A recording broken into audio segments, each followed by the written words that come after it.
Okay, first we are starting. Let me announce that we will have a final exam on next Monday. Is it okay? So final exam.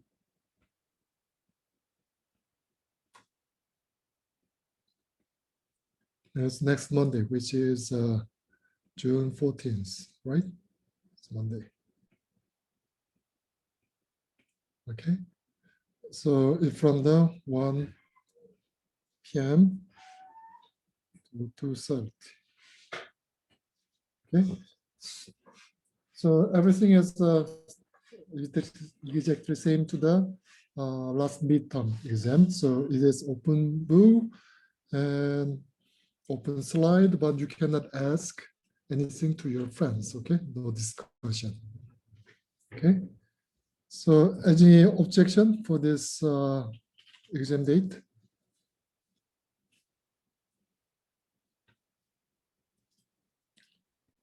Okay, so today we will close this spring semester.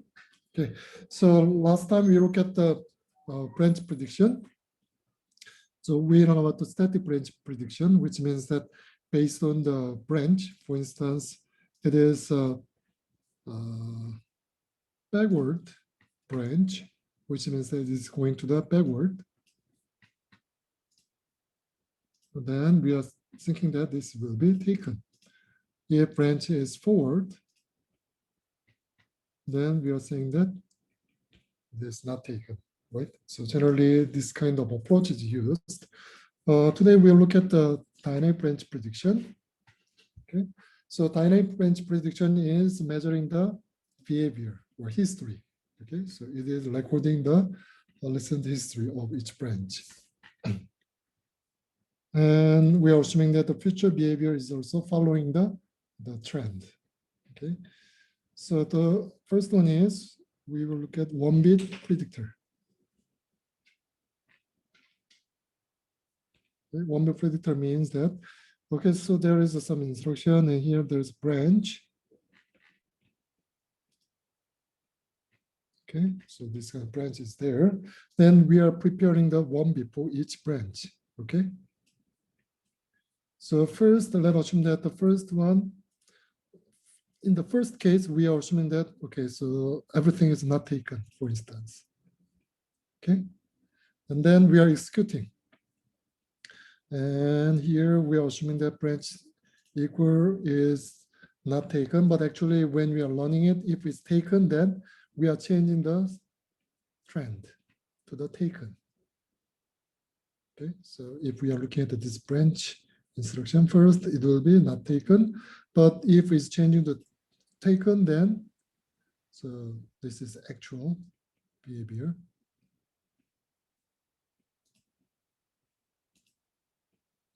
So if it's taken, then prediction is incorrect, right? So this is incorrect. And the next case, actual behavior is taken, so trend is also taken. And then the actual behavior is taken, then prediction is correct. Right?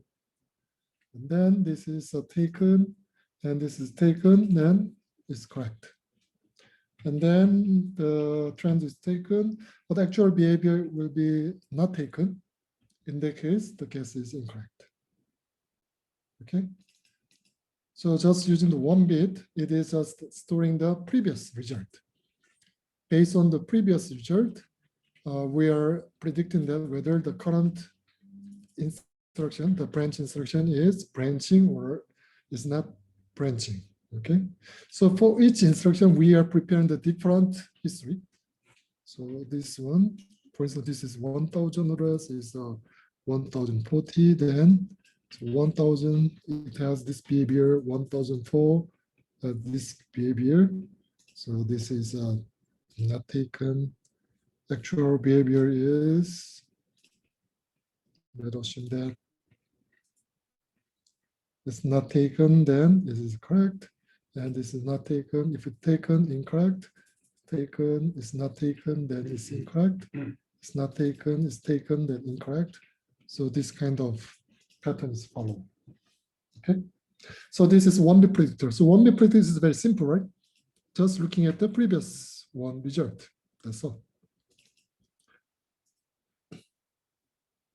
Okay, the problem of this 1-bit predictor is if we are using the like a loop structure, like a double loop, nested loop case, 1-bit predictor is not accurate so much. Okay, so 1-bit predictor case, nested loop case, loop structure. So for instance, there is some loop. Okay, so here there's branch something. And inside of here, there's another one. Okay. Then what is happening? So let's say this is 1000 and this is 1008, for instance. So there are two branch instructions. So 1000 branch instruction and 1004 branch instruction. So let's look at this 1004 branch instruction. Okay. So first, we are assuming that this is not taken. Okay. Not taken. Actual behavior is only it's taking out when it is exit from the branch, exit from the branch. Okay. So it is not taken. Actual behavior is not taken. So it's not taken, not taken. And at the last case, it will be jumping out from the loop, right? At the last. So not taken, and last one it is taken. Okay, when the inner loop is coming out, in the case we are jumping out from this inner loop. But this is actually not taken, and actual behavior is taken. Right? So this is prediction, and this is actual. So because of previous result, it is as guessing that it's not taken, but actual behavior is taken, so it's incorrect. So it's correct, correct, correct, and this is incorrect. And what will be next one? Next will be predicting taken, right? If we are using the 1-bit predictor. So this 1004 case is not taken, not taken, not taken, and last case is taken, so it's jumping out. And then this is going again, right? Because of outer loop. And then at this moment, the current trend is taken. Okay, so it's taken, so it's guessing taken. But actually, what will be the behavior of this internal? Internal will be, it will be not taken, right? So not taken is continue. So here in this case, it is also incorrect. Okay. And not taken, not taken. So not taken. And last one, not taken, not taken, taken. So it's correct. And this is incorrect. So there are two mispredictions. So when it is jumping out and also when it is starting. So there are two mispredictions. So exiting from the loop and is starting. Right? Because of we are using the 1-bit. So the last one is affecting the current one. So when we are starting, then it is also incorrect prediction. Okay. So 1-bit predictor case, if it is the branch is inside of loop, then always is occurred 2 times misprediction. Okay. So to reduce that effect of this change, we can use 2-bit predictor. 2-bit predictor. So instead of just we are reflecting the current trend, we are a little bit reluctant to move. Okay. So 2-bit means there are 4 status. There are 4 states. Okay. So 1-bit case, there are 2 states, taken or not taken, right?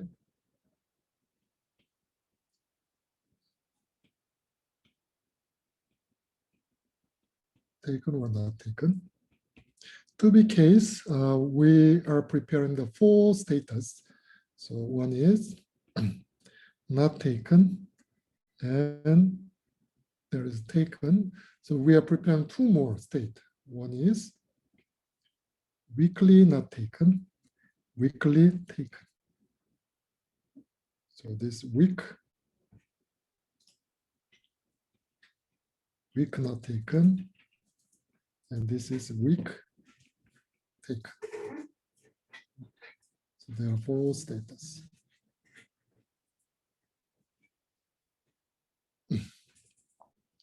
Okay, so anyway, not taken and weak not taken are predicting not taken, and weak taken and taken is also predicting taken. Okay, so for instance, we are starting the not taken. Then if the current actual behavior is taken, then we are moving to the right. Okay, so if this taken is happening, then we are moving to the weakly not taken. But still we are thinking that this is not taken. And then if another taken is happening, then we are changing to the state to the weak not taken, weak taken. So if the taken is occurred twice, then we are moving to the non-taken to the taken. Okay. And another taken, then it's going to the strong taken. Okay. And if it's taken, then still it is remaining the taken. From the taken, if not taken is happening, then it's moving to the weak taken. And from weak taken, if not taken is happening, then moving to the weak not taken. And from weak not taken, if we get the not taken, then we are moving to the not taken state. Okay.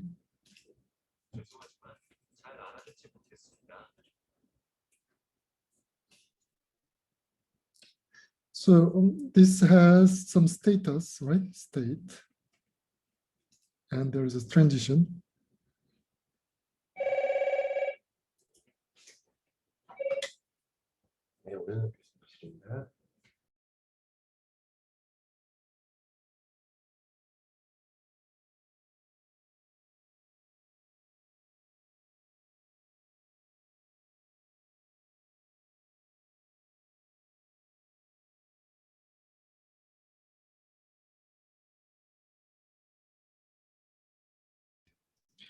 Okay, so this is called finite state machine because number of states are finite.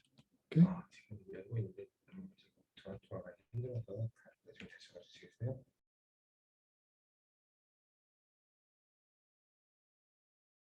Okay, so using this finite state machine, we can look at we can give this predictor. So for instance, so there is some branch instruction. So let's look at the previous one. There is a one loop here, another loop inside. So there is branch instruction.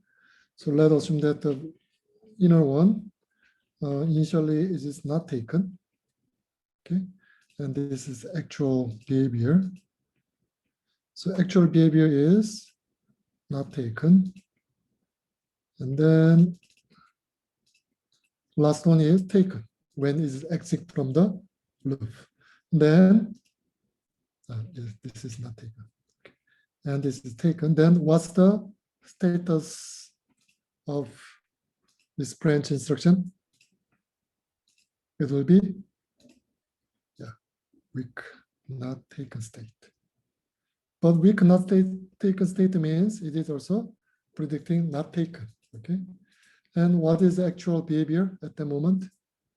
So it's exit. Yeah, this is starting, so not taken. So then what will be the status of branch equal? This status is changed to the not taken. Because the current one is weak not taken, and actual behavior is not taken, so it's going to the not taken. Okay. And this is not taken. and taken, then not taken, and it is same. So here in this case is a correct, misprediction, correct, misprediction. So compare with the last one, we can reduce one miss penalty, right? So last case, there are two misprediction, but in the two-bit history, two-bit predictor case, we can remove the misprediction of this case. Okay. So two-bit predictor is a little bit better than previous one. Okay. So this is a two-bit predictor, and actually this kind of predictor is used in real system. Okay, real processor. So in the real process case, it's more complicated. Not only looking at the current status. So when is jumping, predicting, not only looking at this one, it is also looking at the previous status. Okay, so it's more complicated. But anyway, this kind of a trend is reflected to the prediction. That is called dynamic branch prediction.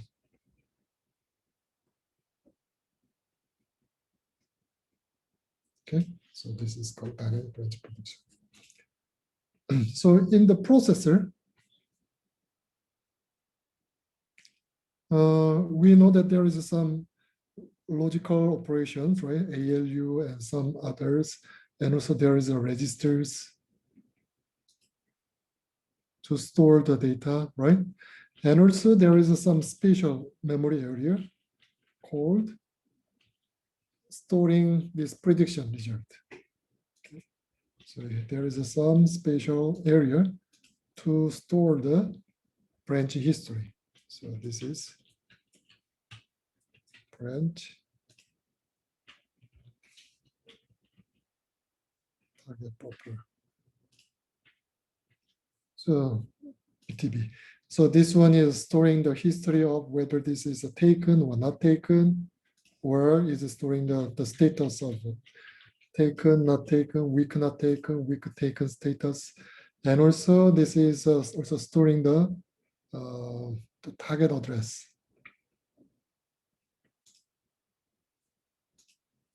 So branch instruction case, this is comparing the result of two register, and also this is jumping to some place, right?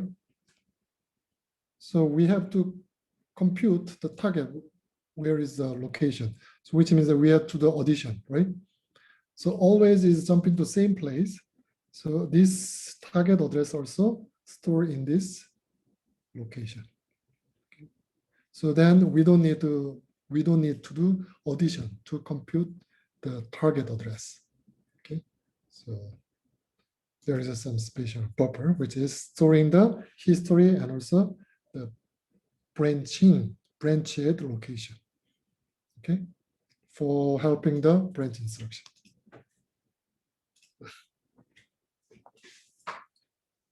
Okay, so we learn about the branch instruction. So for control hazard, so always to reduce hazard, there are two approaches, right? One is software approach and the other one is hardware approach, right? So for the control hazard, we learn about the hardware approach. So which one do we learn about that? Which method do we have to reduce the control hazard, branch things? The first one is move the branch determination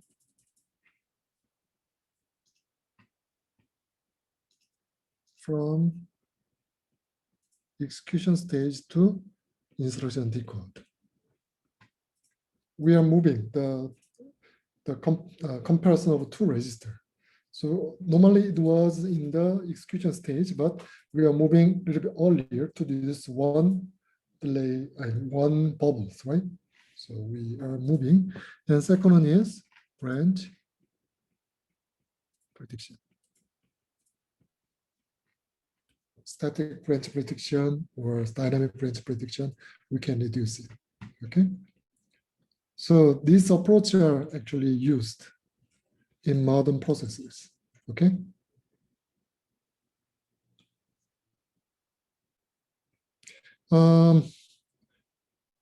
For the software approach, you know what the software approach? Software approach means that we are changing the instruction order, right?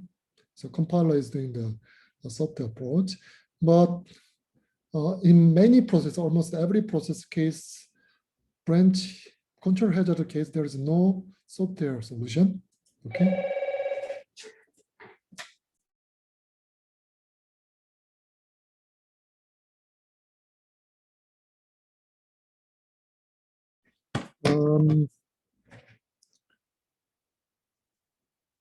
In MIPS case, there's a special for this MIPS processor. MIPS processor case, there is a software-based approach to reduce the control hazard. So when the MIPS processor was designed, they know this pipeline hazard, so they want to try to reduce this data control hazard using the software. That is actually delay this slide. Actually, you already know that. What do you think about it? This is when we are doing the MIPS assembly code, what is happening after jump instruction or branch instruction? What we are putting after this instruction? Yeah, no operation. We are adding the no operation. So what that means is after jump instruction, next instruction is always executed.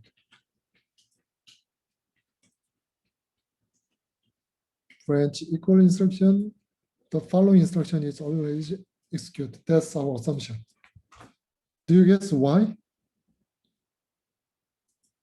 If we have this kind of mechanism, then when we are making the pipelining, so branch instruction case, instruction fetch, instruction decode, then we know whether this is jumping or not, right? But if we are assuming that following instruction is already executed, then what kind of mechanism we can take? The following instruction can be starting the next pipeline, right? Because we already assumed that next instruction is already executed after branch instruction. So we can reduce the bubble.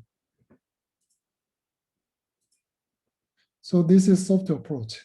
So MIPS case, to reduce the control hazard, they are changing the meaning of the execution. But this is very complicated, right? Because it's not sequential. So for instance, branch equal is true, then we have not to execute the next instruction. But here in this case, it is executing. So it is changing all meaning of the sequential execution. So this delay slot is changes the meaning of branch, or not branch, sequential execution. Even though this is sequential, but it's not exactly sequential, right?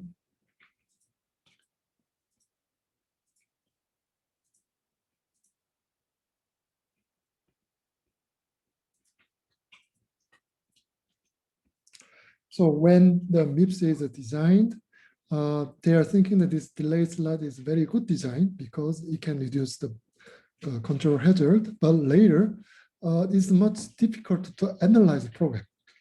So when you're a programmer, then it's really hard, right? Because after branch instruction, the next one should be executed. And also this is working for the 5-stage pipelining, but if we are increasing the pipelining or reduce the pipelining, then it's not matched at all. And also the hardware approach can reduce a lot of branches. It is reduce the control hazard. So this software approach is not gonna be so useful anymore. Okay, so except this processor, almost every processor is not using this software approach, delayed branch, delayed slot. Okay, so just know about there is some approach, but this is not recommended to be used. Okay.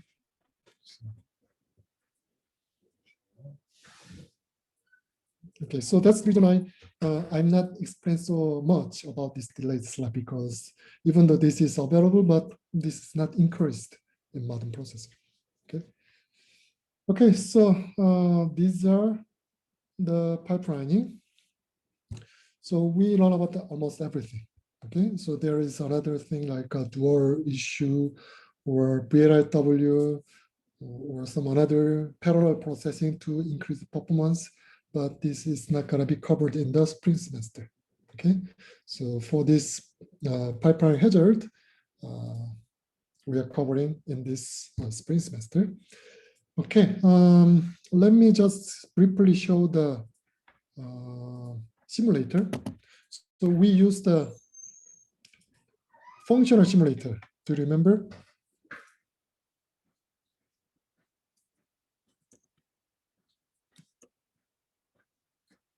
Okay, let me.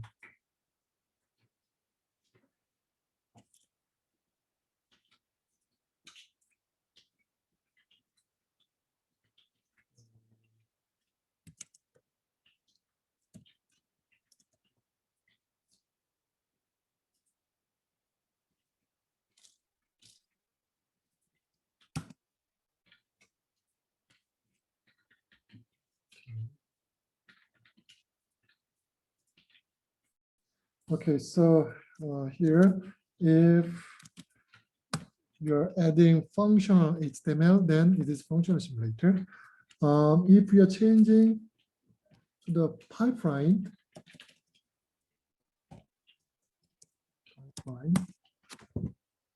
then you can look, I mean, it looks like a very similar, but actually it is supporting the pipeline simulation. Okay, so let me show you. Add 1, 0, add I,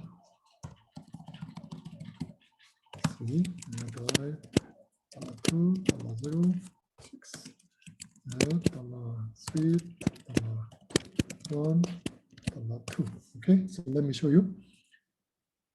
Okay, it looks the same, but let's do the step.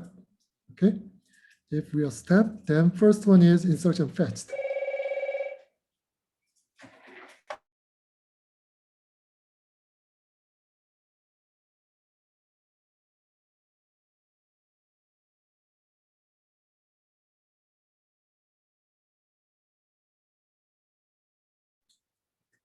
Okay, and then we are putting the another step.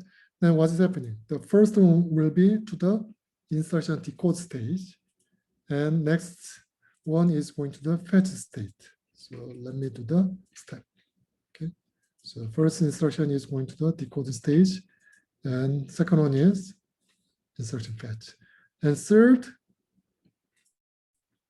insertion fetch, decode execution stage, and next decode execution. This is mem stage, but in the mem stage it's not doing anything. And then this is write back stage, mem stage, execution stage. Okay. Okay. So this pipelining, then you can see that for each instruction, what kind of stage each instruction is remaining. Okay. So let me show you the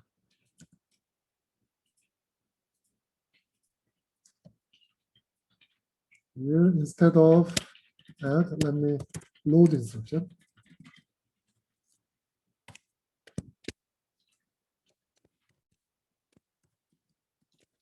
So here in this case, what is happening?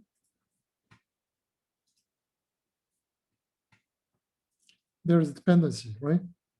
So load use dependency. So there will be how many bubbles? One bubble is happening, right? So let's look at this is really happening. In the previous one, there is a dependency, but we already assume that there is forwarding mechanism bypassing. Okay, so there is no bubble. So here in this case, step, okay. And then third one is fetched. But can you start? So let's look at. We can't because this is not available yet. Okay, right? And then here, when this memory, then that can be going to the before the starting of execution stage.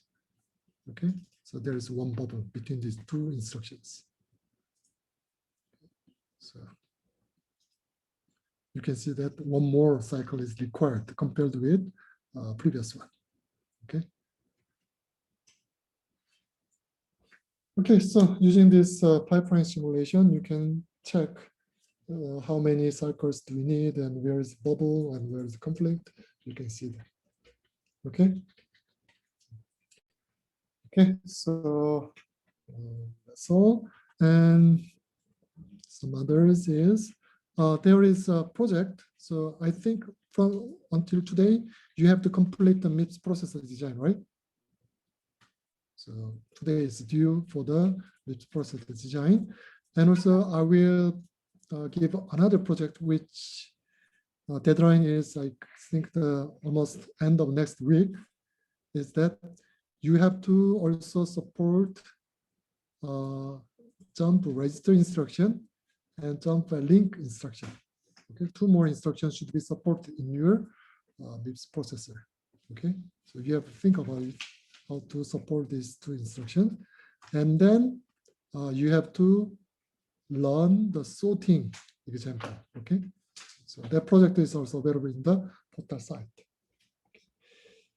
Okay, so that's all. Final exam will be next Monday. Okay, next Monday, and the final exam will be covering the chapter 3 and chapter 4 after midterm exam. Okay, so the final exam is not covering the midterm exam part. Okay, so it's only looking at the chapter 3 and 4 part, later part.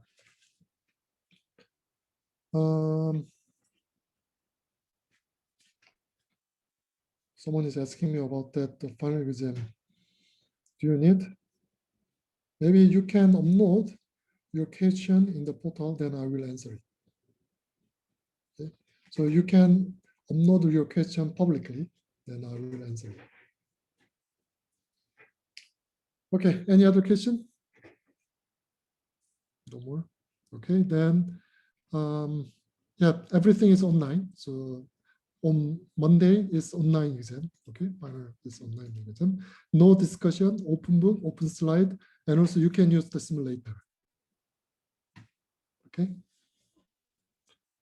Okay, this is not easy subject, I think. So still, but I think you can understand that the behavior of the processor at least, right? So maybe after you are constructing all the small logic like AND or non-logic, you can construct the most complex systems, which is actually running your instruction, right? So if you can understand this computer architecture, then maybe you can understand everything about what is happening in the computer, right? And also you can know that what is the bottleneck of the performance. So if you want to improve the performance, then maybe the most one is in the processor part. Okay, so anyway, I think you can do very well for this hard class, and I hope you can do the lab up and very good, and I hope you can do the final project successfully. Okay, good luck. Okay, bye.